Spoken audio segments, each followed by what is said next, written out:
Good morning students. जैसा कि अपना चैप्टर चल रहा है फिफ्थ चैप्टर चल रहा है, केमिस्ट्री इन डेली लाइफ या एवरीडे लाइफ। तो हम पढ़ रहे हैं general properties of acids and base. ठीक है, तो हमने पढ़ा था इससे प्रीवियस चैप्टर लेक्चर में कि हमारे पास अगर मान लो एसिड होता है तो वो क्या करेगा, नीले लिटमस पेपर को रेड में चेंज कर देता है और बेस उसका उल्टा कर देता है। ठीक है, क्या करेगा, लाल को ब्लू में चेंज कर देगा। अब हम बात कर रहे हैं कि दूसरी प्रॉपर्टी की। तो वहां हमें पता था कि एसिड है वो मेटल के साथ रिएक्ट करके क्या बनाता था, सोल्ट बनाता था और हाइड्रोजन गैस लिबरेट करता था। वैसे ही जिंक एक ऐसा मेटल है जिसके साथ बेस रिएक्ट करेगा सोडियम हाइड्रोक्साइड और वो क्या करेगा, वापस से सेम थिंग बना देगा, मतलब सोल्ट बनाएगा, साथ साथ में हाइड्रोजन गैस लिबरेट कर देगा। तो हम आगे स्टार्ट करते हैं उससे आगे। तो थर्ड प्रॉपर्टी स्टार्ट करते हैं आज हम की। बोला है metal oxide is treated with the acid to form salt and water. For example हमारे पास कॉपर ऑक्साइड है और ये हाइड्रोक्लोरिक एसिड के साथ रिएक्ट करेगा और क्या बना देगा, कॉपर क्लोराइड बना देगा प्लस वाटर मॉलिक्यूल्स बना देगा। तो ये एक सोल्ट है और ये वाटर मॉलिक्यूल्स है। तो हमारे पास यहाँ अब इसमें एक देखने वाली बात है कि आप लोगों ने इससे पहले पढ़ा है कि जब भी एसिड और बेस है वो एक दूसरे के साथ रिएक्ट करते हैं तो न्यूट्रलाइजेशन रिएक्शन होती है। ठीक है, यहां देखिए लिखा हुआ न्यूट्रलाइजेशन रिएक्शन। ठीक है, whenever acid and base react to each other they form salt and water. This is known as the neutralization reaction. Okay, but यहां तो हमारे पास एक तो क्या है, मेटल ऑक्साइड है और एक क्या है, यहां हमारे पास हाइड्रोक्लोरिक एसिड है। तो यहां जो है जितने भी नॉन मेटल्स होते हैं वो क्या होंगे, जो नॉन मेटल्स होते हैं वो क्या होंगे, एसिडिक नेचर के होंगे, और जो मेटल ऑक्साइड से होते हैं वो क्या होते हैं, बेसिक नेचर के होते हैं। तो यहाँ क्या है हमारे पास, आप सबको दिखाई दे रहा है कि कॉपर ऑक्साइड है जो क्या होगा, एक बेसिक नेचर का होगा और ये बेस होगा और तभी तो ये HCl के साथ रिएक्ट करेगा and then form salt and water. तो हमें यहां से पता चला एक नई चीज कि क्या होगा, जितने भी मेटल के ऑक्साइड्स होंगे बेसिक नेचर के होते हैं और जितने भी नॉन मेटल के ऑक्साइड्स होते हैं वो एसिडिक नेचर के होते हैं। तो मैंने आपको एक नई चीज बता दी है यहाँ से, तो आप लोगों को ये ध्यान में रखनी है और आगे इसको कंटिन्यू करना है। ओके, आगे चलते हैं। The aqueous solution of all salts and bases are good conductor of electricity. आप लोगों को पता है कि हम जो बैटरी यूज करते हैं उसमें क्या होते हैं, हमारे पास एसिड और बेस दोनों होते हैं, हो भी सकते हैं, दोनों भी हो सकते हैं और एक भी हो सकते हैं। तो ये बोल रहा है कि हमारे पास एसिड्स है वो और बेसिस है वो गुड कंडक्टर ऑफ इलेक्ट्रिसिटी होते हैं। ठीक है, so these are used in electrolytes. Electrolytes मतलब इलेक्ट्रोलाइटिक सेल्स होते हैं उसमें यूज करते हैं, कौन, एसिड एंड बेस दोनों यूज करते हैं। फिर हमारे पास बात आती है आगे की, all acids lost their property on reaction with basis. मतलब जितने भी एसिड्स होते हैं वो बेस के साथ रिएक्ट करेंगे और अपनी प्रॉपर्टी को लॉस्ट कर देंगे। ठीक है, the lost and reaction method, मतलब इस रिएक्शन मेथड, ये जो रिएक्शन होगी या मेथड होगा उसको बोलेंगे this reaction is known as the neutralisation reaction. For example हमारे पास है एसिड प्लस बेस, ठीक है, फॉर्म सोल्ट एंड वाटर। तो हाइड्रोक्लोरिक एसिड प्लस क्या है, सोडियम हाइड्रोक्साइड। ठीक है, तो हमारे पास क्या बन जाएगा, NaCl प्लस H2O। तो ये हमारे पास इसका कॉन्सेप्ट था।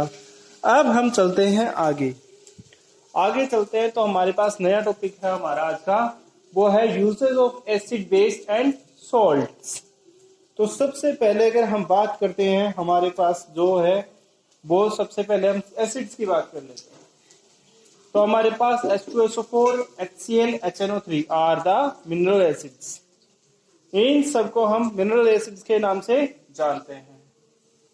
H2SO4 यानी सल्फ्यूरिक एसिड, HCl यानी हाइड्रोक्लोरिक एसिड, HNO3 यानी नाइट्रिक एसिड। सबको क्या नाम किससे जानते हैं हम? मिनरल एसिड के नाम से जानते हैं। ठीक है। हावेवर मतलब और भी बहुत सारी चीजें हैं। However the acids are good conductor of the acids are found in naturally in the plants and animals are called organic acids। तो बेसिकली ये क्या कह रहा है कि जो जो भी एसिड्स हैं वो एसिड हैं जो एनिमल्स और प्लांट्स में पाए जाते हैं, उनको क्या कहेंगे हम? ऑर्गेनिक एसिड्स कहेंगे। फॉर एग्जाम्पल इसने बोल दिया है साइट्रिक एसिड, टार्ट्रिक एसिड और acetic acid, lactic acid etcetera. Citric acid बात करते हैं तो हम जितने भी आंवला होता है हमारा, उसमें साइट्रिक एसिड होता है। टैमरिंड होती है, उसमें क्या होता है? टार्ट्रिक एसिड होता है। और और जो खट्टी चीजें होती है उसमें एसिटिक एसिड होता है। दूध में लैक्टिक एसिड होता है ना। तो ये सारा इसने एग्जांपल दिया है। ठीक है।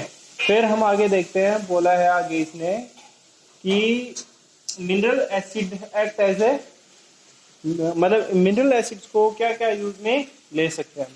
तो इसने बोला कि मिनरल एसिड्स होते हैं उसमें मेडिसिन में, पेंट में और फर्टिलाइजर्स में हम यूज करते हैं वेरियस इंडस्ट्रीज के रूप में। तो ये हमारे पास चल रहा है uses of acid and base के बारे में। ठीक है। तो हम इस टॉपिक को कंटिन्यू आगे करते हैं और देखते हैं कि क्या है।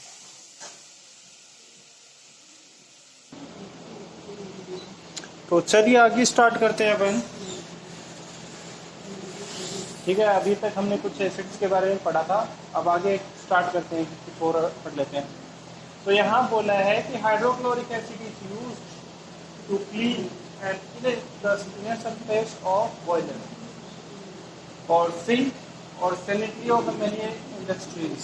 तो ये इसने बताया हाइड्रोक्लोरिक एसिड का यूज। ये हाइड्रोक्लोरिक एसिड है वो हम क्या कर सकते हैं? कोई भी इनर सरफेस साफ करने में, या कर सकते हैं हमारे पास बॉयलर को साफ करने के लिए, सिंक को साफ करने के लिए, या अदर जो इंडस्ट्रीज होती है उसके अंदर सैनिटेशन करने में काम में आता है। फिर बोला nitric acid is use to make fertiliser and clean to the silver and gold jewellery. तो नाइट्रिक एसिड की बात कर रहे हैं तो नाइट्रिक एसिड भी हमारे पास किस में यूज आता है? नाइट्रिक एसिड है वो फर्टिलाइजर्स बनाने में और केक में बनाने में। जो भी गोल्ड और सिल्वर की ज्वेलरी होती है वो अगर ब्लैकिश पड़ जाती है तो उसको साफ करके लिए काम में आता है। और अब आता है हमारे पास अगला जो कॉन्सेप्ट है वो ये है हमारे पास 1 part of nitric acid and 3 part of HCl hydrochloric acid to mixing form aqua regia, which is a very important compound. It is dissolved like a gold। मतलब देखो, आपने सुना होगा पुराने टाइम में ऐसा होता था कि गांव में कोई आदमी आता था और कोई मतलब गांव की भोली भाली औरतों से ये बोलता था कि भाई अपने गहने साफ करवा दो। तो बेचारे भोली भाली औरतें, उनको पता नहीं होता था कि ऐसा कुछ कंपाउंड होता है। तो वो लाता था और उनके गहने एक्वा रेजिया में डालता था और उसके गहनों की छोटी सी परत उतार के ले जाता था। ऐसे करते वो मान लो 10 घरों में गया तो एक घर में उसने मान लो 2 ग्राम भी सोना उतारा, तो 10 घरों में गया तो 20 ग्राम सोना हो गया। और 20 ग्राम सोने का भाव मान लो उस टाइम का मान है तो मान लो अगर 15-20 हज़ार रुपये भी होगा 10 ग्राम का, तो 40-50 हज़ार रुपये उसने कमा लिए 20 घरों में। ठीक है। तो ऐसे करके वो काम करता था। लेकिन आजकल सब इंटेलिजेंट हो गए, सब सुनार के पास जाते हैं, वहाँ से अपना काम करवाते हैं। तो देखिए कि क्या है ये एक्वा रेजिया। ये क्या करता है कि 3 पार्ट तो हमें हाइड्रोक्लोरिक एसिड के लेने होते हैं, 1 पार्ट हमें लेना होता है नाइट्रिक एसिड। तो इसको मिक्स करके हम एक्वा रेजिया बनाते हैं। तो जो वो किसी भी मैटर को बढ़ा सकते हैं, मेल्ट कर सकता है, डिजोल्व कर सकता है। तो ये खतरनाक कंपाउंड है। ठीक है। आगे चलते हैं। आगे आता है हमारे पास सल्फ्यूरिक एसिड है। Soluble sulphuric acid. Sulphuric acid is use in cell, body cell नहीं, जो हमारी बैटरी होती है उसको बोलते हैं सेल, छोटा सेल होता है ना, और कार की बैटरी में भी यूज करते हैं, है ना। ठीक है, इसको कार एंड देखो ये जो भी इंडस्ट्रीज होती है, सेवन इंडस्ट्रीज उसमें यूज करते हैं, पेपर, टेक्सटाइल, फर्टिलाइजर, सब में यूज करते हैं। ठीक है, H2SO4 is also known, मतलब sulphuric acid also known as the king of acid, इसको किंग ऑफ एसिड के नाम से भी जाना जाता है। तो अगर हम बात कर रहे हैं सल्फ्यूरिक एसिड की, तो देखिए हमारे पास क्या है कि हम ये कह सकते हैं कि जिस कंट्री में जितना ज़्यादा सल्फ्यूरिक एसिड होता है उस कंट्री का उतना ही मतलब पावरफुल होने का पता चलता है कि हाँ वो कंट्री उतनी ज़्यादा पावरफुल है। तो कंट्री का जो अगर केमिकल इंडस्ट्री की बात करें तो हम जितनी ज़्यादा उसका H2SO4 या सल्फ्यूरिक एसिड यूज़ होगा तो वो कंट्री उतनी ही ज़्यादा डेवलप्ड होगी एज ए केमिकल इंडस्ट्री के रूप में। ठीक है, फिर हम आगे चलते हैं तो आगे आता है हमारे पास एसिटिक एसिड। तो एसिटिक एसिड है वो एक प्रिजर्वेटिव के रूप में यूज़ किया जाता है फूड प्रोडक्ट्स को, मतलब फूड खराब ना हो, जैसे अपन खाते हैं चिप्स वगैरह खाते हैं, ठीक है, तो और पैकेट में जो भी सामान होते हैं हमारे पास पैकेट फूड आता है, ठीक है, पैक्ड फूड आता है, तो उसमें क्या होता है साइट्रिक एसिड डाला जाता है। जैसे हम बनाना खाते हैं, बनाना है वो पहले कच्चा होता है, फिर उसमें साइट्रिक एसिड डाला जाता है, तो साइट्रिक एसिड डालने के बाद में वो पकता है। ठीक है, ऐसा है। तो हमारे पास क्या है कि हमें ये पता होना चाहिए कि मतलब जो फूड प्रोडक्ट्स हैं उसको क्या करेंगे, उसमें हम डालते हैं साइट्रिक एसिड, तो वो पकाता है।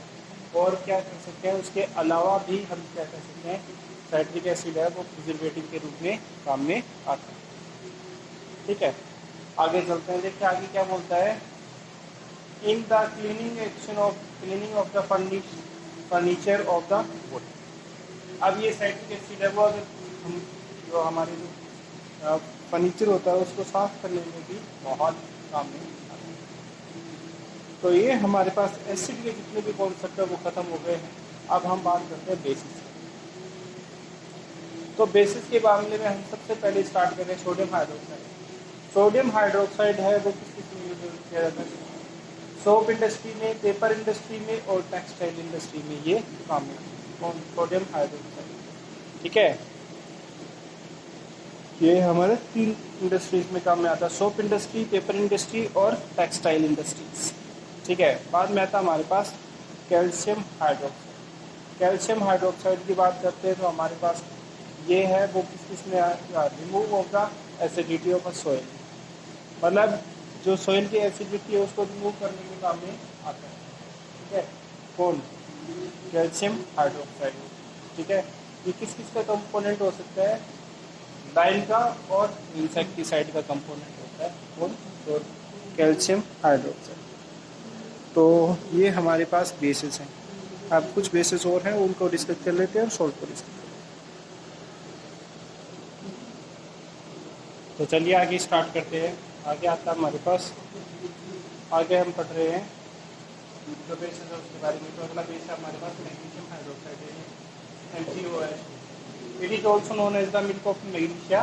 एक एंट एसिड है जो किसमें स्टमक की एसिडिटी रिमूव करने में काम आएगा और या कॉन्स्टिपेशन में काम आएगा। कॉन्स्टिपेशन बेसिकली कह सकते हैं, बदल हजमी कह सकते हैं, तो उसमें काम आता है। तो हमारे पास बेसिस है वो कंप्लीट हो गए हैं कि मैग्नीशियम हाइड्रोक्साइड होता है वो स्टमक की एसिडिटी रिमूव करने का काम आएगा। इसी आते हैं हमारे पास सोल्ट्स। तो सोल्ट में हम सबसे पहले कैल्शियम कार्बोनेट की बात कर रहे हैं। ये बेसिकली मार्बल मैन्युफैक्चर में और फ्लोर में या जो एक्सट्रैक्शन ऑफ मेटलर्जी होती है उसमें से या सीमेंट इंडस्ट्री में काम करता है। इसके बाद में सिल्वर नाइट्रेट जो हमारे पास है वो इसमें किसमें आएगा, ये मैन्युफैक्चर ऑफ फर्टिलाइजर में, एक्सप्लोसिव पोटास और प्योरिफिकेशन ऑफ वाटर में काम में आता है। तो ये हमने आज है एसिड, बेस और सोल्ट के जो है यूजेस हमने पढ़े हैं। बाकी का जो कॉन्सेप्ट हैं वो हम आगे कंटिन्यू करते रहेंगे। ओके, और आप अपना काम करते रहिए और मुझे व्हाट्सएप करते रहिए जो भी आपका काम है वो पे मुझे सेंड करो। Okay, okay, have a nice day.